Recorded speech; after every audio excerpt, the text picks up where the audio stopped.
తాకట్లో ఉన్న మీ బంగారాన్ని విడిపించి ఆ రోజు ఆన్లైన్ రేటుకి కొంటాం. Sharma gold company.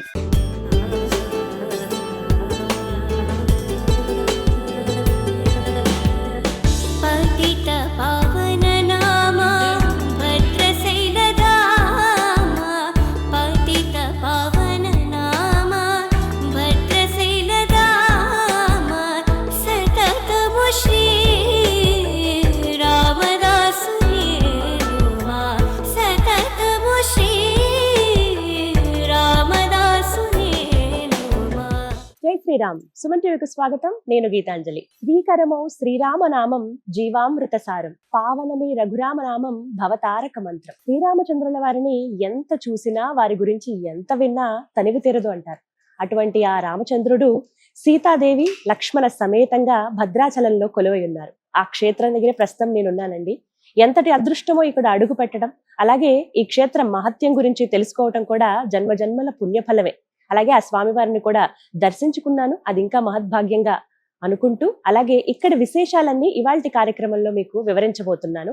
క్షేత్ర మహత్యం, అలాగే కళ్యాణం, అందరూ తెలుసుకోవాలనుకునేటువంటి విశేషాలు, అలాగే క్షేత్రంలో జరిగేటువంటి వివిధ కార్యక్రమాలు, రోజువారీ జరిగేవి, వార్షికంగా జరిగేవి, ఇవన్నీ కూడా ఇవాల్టి వీడియోలో మీకు అందించబోతున్నాను.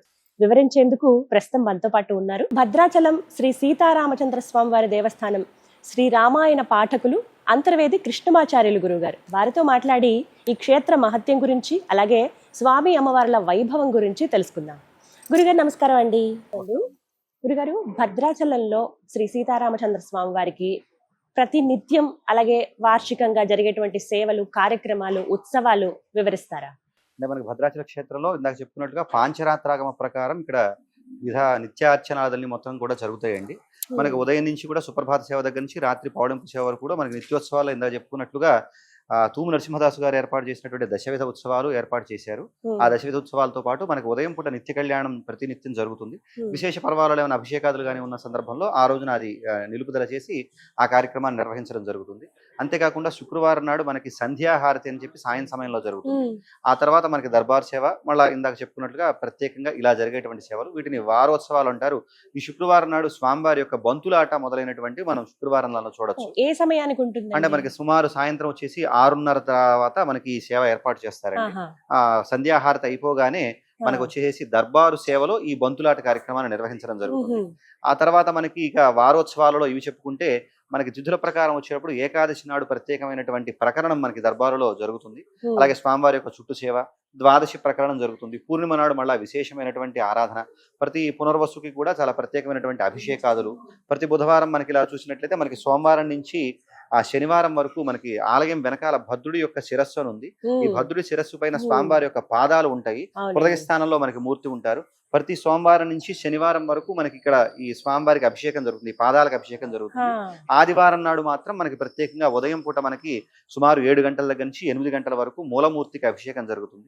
అలాగా ఇలా మనకి వారోత్సవాలలో ఇవి చెప్పుకోవచ్చు. ఆ తర్వాత మనకి ఇందాక చెప్పుకున్నట్టుగా ఏకాదశి, ద్వాదశి ప్రకరణం, పునర్వసు నక్షత్రం చూసుకుంటే అలాగా మనకి ప్రతి మాసంలో కూడా ప్రత్యేకమైనటువంటి ఉత్సవాలు, ప్రతిరోజు ప్రత్యేకమైన ఉత్సవాలు అంటారు. నిత్యోత్సవం, పక్షోత్సవం, మాసోత్సవం, అలాగే అయనోత్సవం అని చెప్పి అంటారు. ఇలా మనకి సంవత్సరోత్సవాలలో చూసుకుంటే ప్రసిద్ధి పొందినటువంటి ఉత్సవాలు భద్రాచల క్షేత్రంలో మనకి 2 కనిపిస్తాయి. ఒకటి మనకి సూర్యుడు ధనుర్రాశిలోకి ప్రవేశించిన తర్వాత వచ్చేటువంటి వైకుంఠ ఏకాదశి, శుద్ధ ఏకాదశి ఏదైతే ఉందో దానికి వైకుంఠ ఏకాదశి అని పేరు. సుమారు 23 రోజుల పాటు చాలా అంగరంగ వైభవంగా జరిగేటువంటి ఉత్సవాలు ఈ వైకుంఠ ఏకాదశి ఉత్సవాలు. ఆ తర్వాత మరొక వార్షిక ఉత్సవం, ఇది ప్రపంచ ప్రసిద్ధి పొందినటువంటి ఉత్సవము.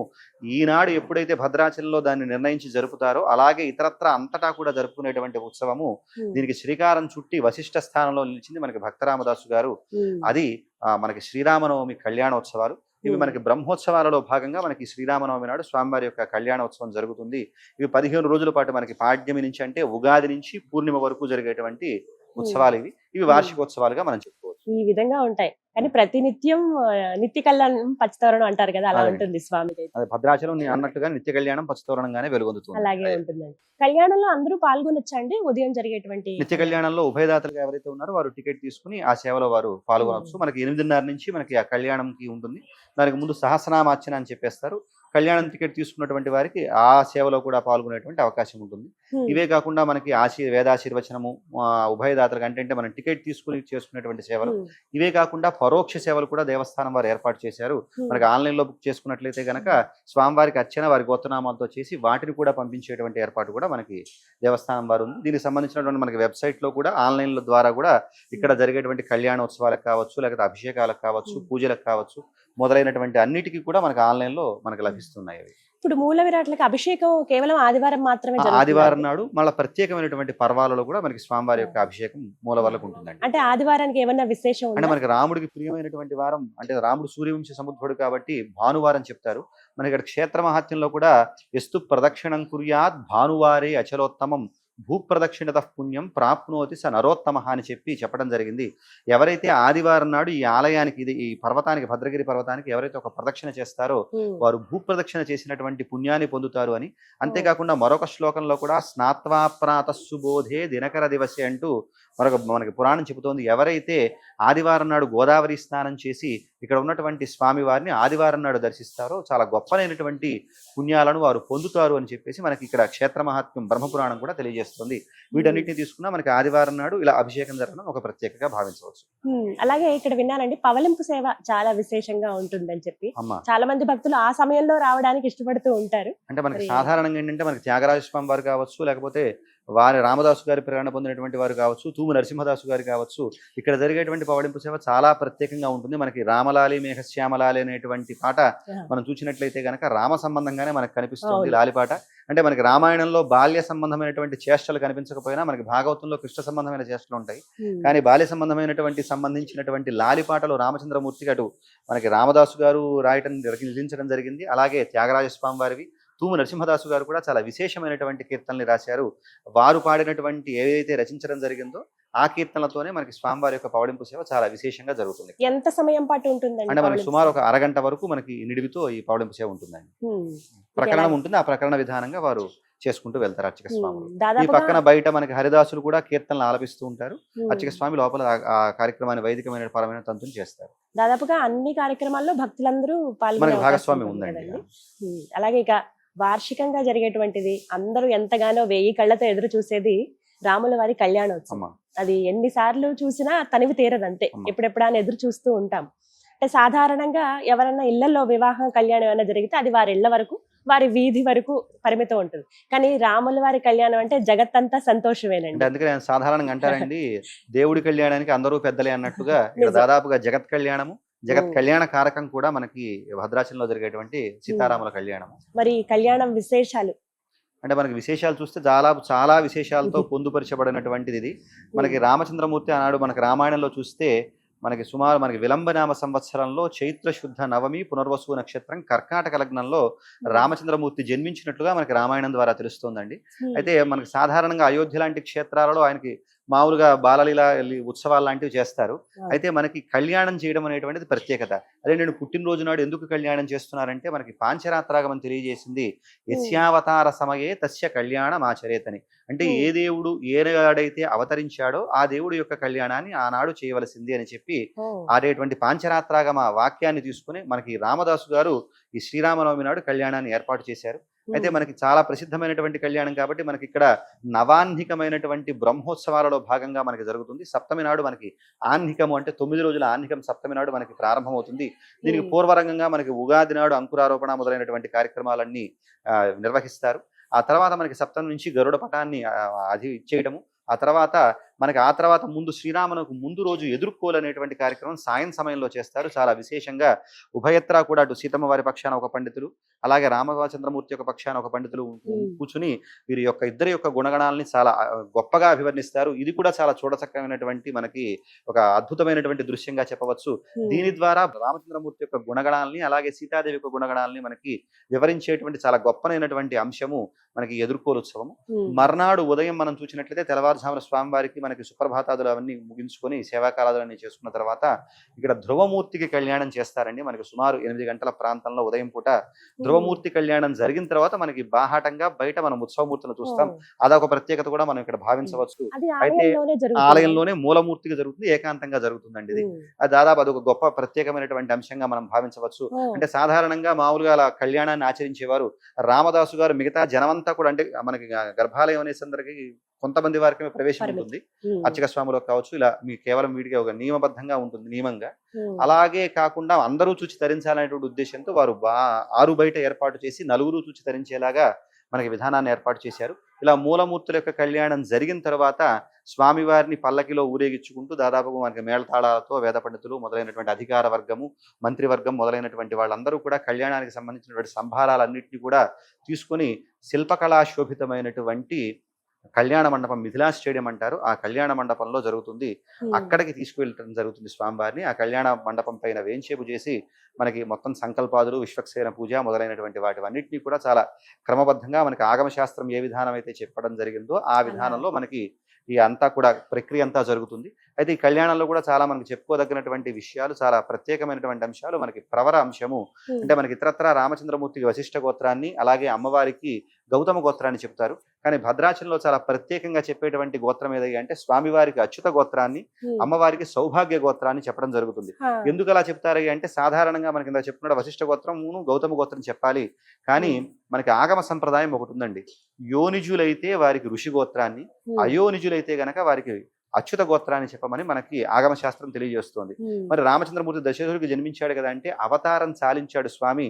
మళ్ళా భద్రుణ్ణి అనుగ్రహించడం కోసం వైకుంఠం నుంచి మళ్ళీ రాముడిగా అవతరించారంటే మనకి అయోధ్యలో రాముడు అవతరించాడు, మిథులలో సీత అవతరించింది. కానీ ఇద్దరూ కలిసి ఒక దగ్గర అవతరించినటువంటి ప్రాంతము ఆగమ సంప్రదాయాన్ని అనుసరించి మనకి రంగనాథ స్వామికి అచ్యుత గోత్రం చెప్పబడుతుంది, నృసింహస్వామికి అచ్యుత గోత్రం చెప్పబడుతుంది. అలాగే భద్రాచలంలో రామచంద్రమూర్తి అవతారం సాలించిన తర్వాత మళ్ళా భద్రుణ్ణి అనుగ్రహించడం కోసం ఇక్కడ ప్రత్యక్షమైనటువంటి మూర్తి కాబట్టి ఇక్కడ స్వామివారికి అచ్యుత గోత్రాన్ని, అమ్మవారికి సౌభాగ్య గోత్రాన్ని చెప్పడం జరుగుతుంది. ఇది ఒక ప్రత్యేకత. అంతేకాకుండా ఇక్కడ ఆభరణ సమర్పణ సమయంలో కూడా చాలా మనం ప్రత్యేకతలను చూడవచ్చు. ఇందాక మనం చెప్పుకున్నాం క్షేత్ర మహత్యంలో రామదాసు గారు ఆయా ఆభరణాలను తయారు చేశారు అని చెప్పి. చింతాకు పథకము అమ్మవారికి, పత్సల పథకము రామచంద్రమూర్తికి, అలాగే రామమాడ ఇందాక రామచంద్రమూర్తి ఏదైతే విడిపించడం జరిగిందో రామదాసు గారిని, ఆ మాడని కూడా అక్కడ మనకు లక్ష్మణ స్వామికి దాన్ని ఇచ్చేస్తారు. కలికి తురాయి కూడా చేయించాడు ఆయన రాసినటువంటి ఇక్ష్వాకుకుల తిలక అనేటువంటి కీర్తనలో ఏ ఆభరణాలను చేయించాడు అని. ఆ ఆభరణాలన్నీ కూడా స్వామివారికి ఆ సమయంలో ఆ చరిత్ర సంబంధమైనటువంటి ప్రసిద్ధమైనటువంటి, అంటే సాధారణంగా ఆభరణాలు మనకి తక్కువ అనుకోవచ్చు, కానీ దానికి ఉన్నటువంటి చారిత్రకపరమైనటువంటి ప్రసిద్ధి చూస్తే దాని విలువ ఇంత అంతా అని కట్టలేదు. అటువంటి రామదాసు గారు చేయించినటువంటి ఆభరణాలను అక్కడ ఇచ్చేస్తారు.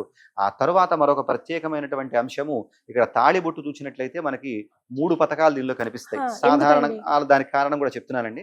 మనకి సాధారణంగా ఇతరత్రా మనం తెలుగువారి వివాహ వేడుకల్లోనే మనకు కనిపించేటువంటిది మాంగళ్యము.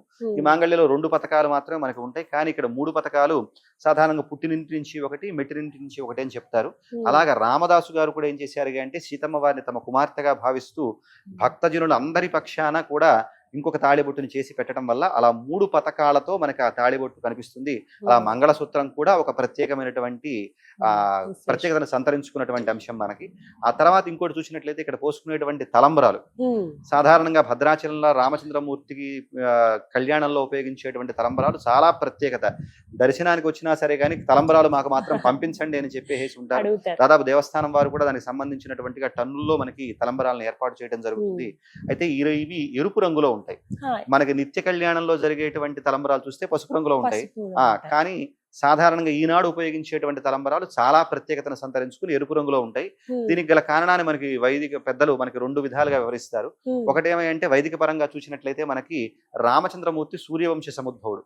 సూర్యుడికి ప్రీతికరమైనటువంటి రక్తాక్షతలు, ఎరుపు రంగులో ఉన్నటువంటి అక్షతలు, అటువంటి అక్షతలు దానికోసం రామచంద్రమూర్తికి తలంబరాలుగా పోయడం జరుగుతుందని.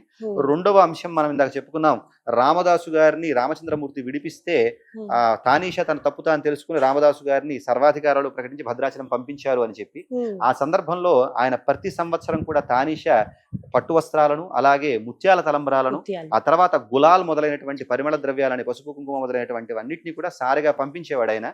అదే సరే రాచరికం ప్రస్తుతం పోయింది, మనకి ప్రభుత్వం ప్రజాప్రభుత్వం ఏర్పడిన తర్వాత ఈ బాధ్యతను మనకి రాష్ట్ర ముఖ్యమంత్రి వర్యులు దాన్ని చేపట్టి మొత్తం తెలుగువారి జనాలందరి పక్షాన కూడా తీసుకొచ్చి వాటిని సమర్పించడం జరుగుతుంది.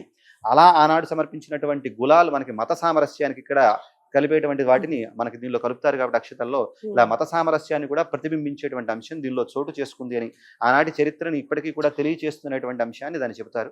అలా ముత్యాల తలంబరాలను మనకి పోసుకోవడం జరుగుతుంది. ఇలా ఎవరైతే భద్రాచలంలో జరిగేటువంటి రామచంద్రమూర్తి యొక్క కళ్యాణాన్ని సేవిస్తారో వారు అశ్వమేధ యాగ ఫలితం పొందుతారు అని చెప్పేసి మనకి బ్రహ్మపురాణం మనకి భద్రాచలంలో జరిగేటువంటి కళ్యాణాన్ని వీక్షిస్తే వచ్చే ఫలితాన్ని తెలియజేస్తుంది. చాలా గొప్పగా ఈ ప్రత్యేకమైనటువంటి అంశం ఇలా గొప్పగా కన్నుల పండుగగా మొత్తం ఈనాడు ఎప్పుడైతే మనం భద్రాచలంలో నిర్ణయించి ఒకవేళ నవమిలో అటు ఇటు తేడాలు వచ్చినా సరే భద్రాచలంలో ఎప్పుడైతే ఆచరిస్తున్నారో అలాగే ఇతర పందిరుల్లో కూడా ఆచరించుకునేవాళ్ళు. ఆనాడు రేడియోలో కూడా పెట్టుకుని పెద్దలు చెప్తూ ఉంటారు, రేడియో వ్యాఖ్యానాన్ని వింటూ కూడా వారు ఏ ఏ కార్యక్రమాలు ఇక్కడ చేస్తున్నారో దాని ప్రకారం జరుపుకునేవారు అన్నట్టుగా అలా భద్రాచలం సీతారామ కళ్యాణానికి శ్రీరామనవమి వేదిక గొప్ప వేదిక అయింది. అది పెద్ద వేడుకగా కూడా మనం భావించవచ్చు. మర్నాడు మనకి స్వామివారికి మహాపట్టాభిషేకం అని చేస్తారు. అయితే భద్రాచల క్షేత్రంలో ప్రతి పుష్యమి నక్షత్రం నాడు మనకి పట్టాభిషేకం చేయడం జరుగుతుంది. రామాయణ పారాయణ పునర్వసు నుంచి పునర్వసు వరకు చేసుకుని ఈ పుష్యమి నాడు పట్టాభిషేకం చేస్తారు. విశేషించి మనకి చూసినట్లయితే శ్రీరామనవమి అయినటువంటి మర్నాడు చేస్తారు వసంత నవరాత్రుల్లో. ఆ తర్వాత మనకి శరన్నవరాత్రుల్లో మనకి విజయదశమి నాడు మళ్ళా ప్రత్యేకంగా పట్టాభిషేకం చేయడం జరుగుతుంది. ఇలా మనకి మామూలు పుష్యమి నక్షత్రం నాడు చేసేదానికి పట్టాభిషేకం అని, సంవత్సరానికి ఒకసారి చేసేటువంటిది మహాపట్టాభిషేకం అని, 12 సంవత్సరాలకు ఒకసారి చేసేటువంటి పట్టాభిషేకానికి పుష్కర పట్టాభిషేకం అని, 60 సంవత్సరాలకు ఒకసారి చేసేటువంటి దానికి మహాసామ్రాజ్య పట్టాభిషేకము అని భద్రాచలంలో నిర్ణయించడం జరిగింది. ఆ విధంగా మనకి ప్రతి నవమి అయినటువంటి మర్నాడు ప్రత్యేకంగా పట్టాభిషేకం జరుగుతుంది. ఈ పట్టాభిషేకానికి మనకి శ్రీరామనవమికి ఎలా అయితే ముఖ్యమంత్రి వర్యులు ఇతర మంత్రిగణం అంతా ఎలా అయితే విచ్చేస్తారో ఈనాడు మనకి గవర్నర్ గారు విచ్చేసి స్వామివారికి వస్త్రాలాదులు అని మొదలైనటువంటి వాటిని సమర్పించడం జరుగుతుంది. ఎందుకంటే అటు రాచరికం ఇటు రాచరికం కాబట్టి దానికి సంబంధంగా ఒకటి మనం గొప్పనైనటువంటి అంశం అక్కడ కూడా చూడొచ్చు. మర్నాడు మనకి పట్టాభిషేకం అయినటువంటి మర్నాడు మహాసదస్యము అని చెప్పేసి మహదాశీర్వచనము అని చెప్పేసి చేస్తారు సాయం సమయంలో. ఇది 3 గంటల దగ్గర నుంచి మనకి వేద పండితులు అందరూ కూడా విచ్చేసి సుమారు ఒక 100కు పైగా వేద పండితులు వచ్చి ఆ మహదాశీర్వచనంలో పాల్గొంటారు. అది కూడా చాలా వేడుకగా జరిగేటువంటి అంశం. ఇలా కొనసాగుతూ మనకి రోజుకొక వాహన సేవతో కొనసాగేటువంటి ఈ ఉత్సవాలన్నీ కూడా మనకి సుమారు మనకి పూర్ణిమ నాడు ముగుస్తాయి. పూర్ణిమ నాడు ఉదయం కూడా మనకి చక్రవారి అని అంటారు. చక్రతీర్థం చేసుకుని సాయం సమయంలో పూర్ణాహుతి చేసుకుని ఈ బ్రహ్మోత్సవాలకి మనకి స్వస్తి పలకడం జరుగుతుంది. ఇలా మొత్తం 15 రోజుల పాటు చాలా విశేషంగా జరిగేటువంటి ఉత్సవాలు మనకి నవాన్నిక బ్రహ్మోత్సవాలలో భాగంగా జరిగేటువంటి శ్రీరామనవమి యొక్క ఉత్సవాలు 15 రోజుల పాటు సుమారుగా మనకు జరుగుతాయి. చాలా చక్కగా వివరించారండి. ధన్యవాదాలు.